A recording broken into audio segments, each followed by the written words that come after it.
Today we're going to learn how to draw algorithms in Python using flowcharts.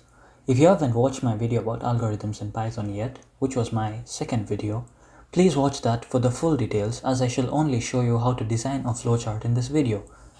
Once, take a look at this flowchart. Very complicated, right? Well, we shall definitely not start off with such complex flowcharts, but we shall start from the very basics. And if you pay attention, you're guaranteed to be able to draw and interpret such algorithms. Firstly, we have to learn what symbols to use to represent different kinds of instructions that we give the computer in Python.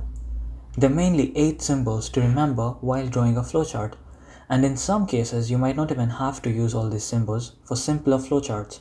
Whatever the case, we should always start with one symbol, the terminal, a rounded edge rectangle.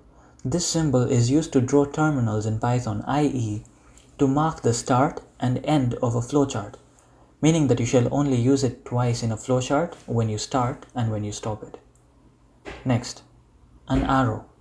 This symbol is known as a flow line, and it connects each symbol to one another and represents the flow of logic in the diagram. It's basically like the blood in the diagram.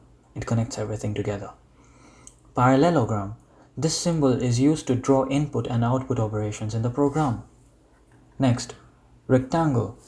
This symbol is used to represent information processing in a flowchart diagram, meaning the arithmetic operations and other data manipulations that the computer does during the program are represented using a rectangle. A rhombus. This symbol is used to represent all the decisions in a program between 2 or more different options. This means that it basically represents an if function in which the computer has different choices to select from. A rectangle with lines. This symbol is used in a flowchart to represent all the groups of instructions that are being executed together to perform a specific task, such as functions or methods. Lastly, we have connectors. There are 2 types of connectors mainly. A circle. If you're done with space and you want to continue the flowchart next to what is already drawn on the same page, we use this symbol in this way.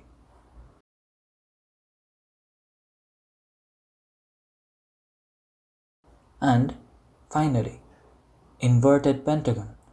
If you're done with space on the entire page and you want to continue with the flowchart on the next page, we use this symbol in this way. Now that we know all the symbols, let's do a few examples to make our understanding better. For the first example, let's declare an algorithm that calculates the average of 3 variables, such as A, B, and C. Example 1. Firstly, we start the algorithm. Next, we declare the variables A, B, and C, followed by reading them, and next we assign the value A plus B plus C divided by 3 to average, because this is the average value. Next, we display average, and finally, we stop. And for the second example, let's design an algorithm that asks the user to input choice so that the computer can decide if it is equal to Y or N, and gives the user output based on that. Example 2. Firstly, we start the algorithm. Next, we declare the variable choice. Next, we ask the user to input choice. Next, we check if choice is equal to Y, and if it is, then we display hello, and then we stop the algorithm. In case it's no, we go to A. Now A is a connector that connects the same algorithm on the same page. Next, we check if choice is equivalent to N, and if it is, we display by, and we stop, and if it isn't, we display the error message and then we stop.